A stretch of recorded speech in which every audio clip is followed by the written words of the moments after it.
Председателите на урбаните и местни заедници одржаа состанок со градоначалникот Чадиев. На денешната средба е договорено еднаш месечно да се одржуваат вакви состаноци. Целта е редовно да се утврдуваат потребите на граѓаните и навремено да им се излезе во пресред. Секогаш има некои што урбани заедници каде што негде се испаѓаат одредени проблеми кои што треба да се решаваат во, меѓутоа покрај тоа што ние како служба одиме во населените места и ги посетуваме местните заедници, добро е да имаме еднаков координативен состанок со председателите на местните урбаните заедници кои ќе се одржува, кажам, секој последен петок по месец, затоа може да се помери ден-два према потребите и нивни према работното време. Во секој случај чинам дека ова е добар пример за една соработка помеѓу урбаните заедници, локалната самоуправа, градоначалникот, кај што можеме да дискутираме за многу работи што би го подобриле начинот на живење во самиот град. Од урбаните и местни заедници ја поздравија донесената одлука. Велат дека и досега соработката со локалната самоуправа била добра.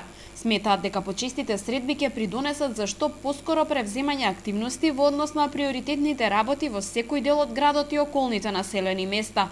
И местната заедница ќе биде во поголем контакт со граѓаните и за посетни проблеми ќе биде повише информирана и така ќе ги пренесуваме проблемите до градоначалников и на тој начин ќе се решаваат. На средбата која денеска се одржа беше потенцирана изградбата на мост до населбата Речани. На овој начин жителите од овој дел на градот многу полесно ќе стигнат до централното градско подрачје. Анкетата која беше спроведена покажа дека граѓаните сакаат мостот да биде пешачки, за да не им се одземаат дел од имотите и да не се зголеми степенот на загадување. 39% од граѓаните на урбанот центар од Нивева се за да биде со моторни возила, останатите не се. Значи, најголемиот дел не се. Во кој што ја учествувам во тоа. Постои варијанти пешачки мост да биде? Пешачки, па ние го предложивме тоа, да биде пешачки мост. Зошто го направивме тоа? Го направивме тоа поради повеќе причини.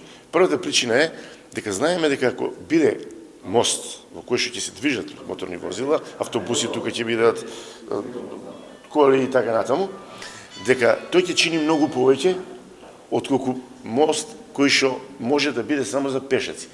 Го имаме за пример мостот, железниот мост, што се направи едната страна и многу побрзо стигнуваме до центарот на градот. Редовните состаноци кои ќе се одржуваат во иднина ја наметнуваат потребата за поголема вклученост на граѓаните во работата на урбаните и местните заедници.